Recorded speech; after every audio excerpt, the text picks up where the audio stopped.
آپ اسے توحید و رسالت یا توحید کا نام بھی دیتے ہیں، تو آپ دیکھیں گے پاکستان کی اساس، پاکستان کی بنیاد جو ہے اس میں کلمہ طیبہ شامل ہے، لا الہ الا اللہ کی بنیاد پہ ہم نے پاکستان کو حاصل کیا۔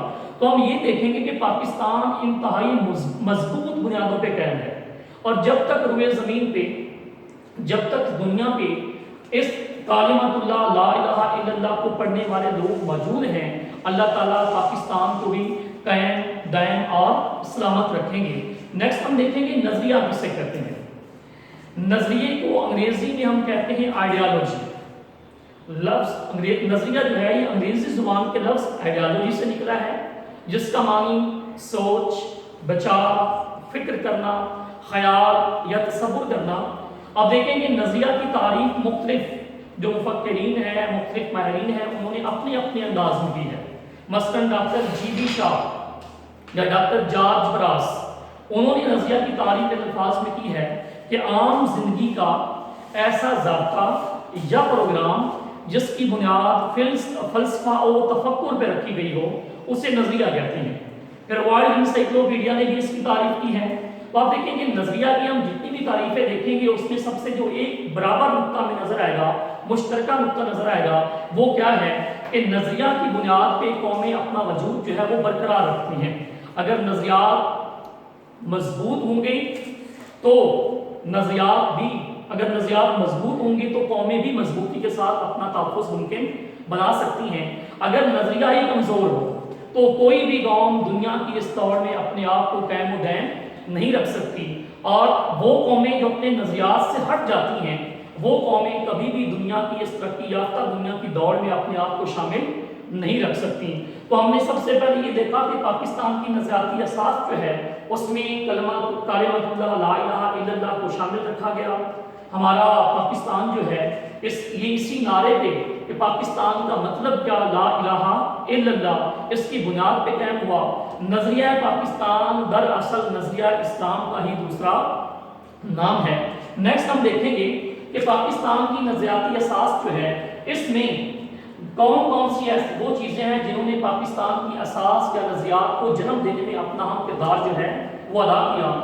اس میں سب سے پہلے ہم دیکھیں گے نظریہ پاکستان کے اجزاء ترکیبی کو، کہ پاکستان کے نظریے کو جنم دیتے وقت، پاکستان کے نظریے کو بناتے ہوئے کن چیزوں نے اپنا اپنا حصہ ڈالا ہے۔ اجزاء ترکیبی میں سب سے پہلے ہم بات کریں گے عقائد و عبادات کی۔ اگر آپ عقائد و عبادات کی بات کریں گے اس میں توحید و رسالت یعنی کلمۃ اللہ، توحید و رسالت، توحید یعنی اللہ تعالیٰ کی ذات کو ایک ماننا، اسے واحد یکتا اکیلا ماننا، اور رسالت کا مفہوم تمام رسولوں کو دل و جان سے تسلیم کرنا، ان پہ ایمان لانا۔ کلمہ طیبہ کا یہ حصہ جو ہے یہ ایمان یا دائرہ اسلام میں داخل ہونے کی پہلی شرط ہے۔ اگر آپ توحید و رسالت کو مانتے ہیں تو گویا آپ اسلام میں شامل ہیں، اور اگر آپ نے توحید و رسالت کا انکار کر دیا تو پھر آپ دائرہ اسلام سے خارج ہیں، آپ اس کا حصہ نہیں ہیں۔ عقائد و عبادات میں توحید و رسالت کے بعد پھر آپ دیکھیں نماز، الصلاۃ معراج المؤمنین، نماز مومن کی معراج ہے، اور اللہ تعالیٰ نے قرآن پاک میں تقریباً 750 مقامات پہ نماز قائم کرنے کا ہمیں حکم دیا ہے۔ اللہ تعالیٰ قرآن پاک میں کئی مقامات پہ ارشاد فرماتے ہیں، بارہا اس بات کا ارشاد ہوا اقیموا الصلاۃ، نماز قائم کرو۔ اور نماز جو ہے یہ بھی ہمارے عقائد و عبادات میں ہمارے پاکستان کی اساس، اس کی بنیاد کا حصہ ہے۔ پھر آپ دیکھیں روزہ، 750 مقامات پہ تو اللہ تعالیٰ نے نماز کا ذکر کیا، لیکن تقریباً 28 مقامات ایسے ہیں جہاں پہ نماز کے ساتھ ساتھ اللہ تعالیٰ نے روزہ اور زکوٰۃ اس کو قائم کرنے، اس کو ادا کرنے کا بھی ہمیں حکم دیا ہے۔ اور روزہ جو ہے یہ ارکان اسلام کا ایک اہم رکن ہے، اور اس کو پہلی امتوں پہ بھی فرض کیا گیا۔ اللہ تعالیٰ قرآن پاک میں فرماتے ہیں کہ یا ایھا الذین آمنوا کتب علیکم الصیام، اے ایمان والو تم پہ روزے فرض کیے گئے جیسے کہ تم سے پہلے امتوں پہ، پہلے لوگوں پہ فرض تھے۔ تو آپ دیکھیں یہ بھی ہمارا ایک اہم ترین رکن ہے۔ پھر زکوٰۃ یہ ایک مالی عبادت ہے، اور زکوٰۃ ہمارے مال کو پاک صاف کرتی ہے۔ اس کی گروتھ ہوتی ہے، اس کی نشو و نما ہوتی ہے۔ اگر آپ زکوٰۃ ادا کرتے ہیں تو آپ کے مال میں بڑھوتری ہوتی ہے، اللہ تعالیٰ آپ کے مال میں برکت ڈالتے ہیں۔ یہ بھی ہمارا ایک اہم ترین رکن ہے۔ اور اس کے بعد ہے حج۔ اللہ تعالیٰ نے ہر صاحب استطاعت، صاحب توفیق مسلمان میں پہ زندگی کا ایک حج جو ہے، زندگی میں ایک بار حج جو ہے وہ فرض کیا ہے۔ اور اگر ایک شخص وہ صاحب حیثیت بھی ہے، اس کے پاس روپیہ پیسہ بھی ہے، اسے کوئی مجبوری بھی نہیں ہے، تو پھر آپ دیکھیں کہ وہ حج نہیں کرتا تو اللہ تعالیٰ فرماتے ہیں کہ چاہے وہ نصرانی مرے، چاہے یہودی مرے، اللہ تعالیٰ کو اس سے کوئی غرض و غایت نہیں ہے۔ تو آپ دیکھیں کہ اجزائے ترکیبی جو ہیں، ان میں سب سے پہلے ہم نے عقائد و عبادات، ارکان اسلام کو دیکھا، پھر اخوت و بھائی چارہ۔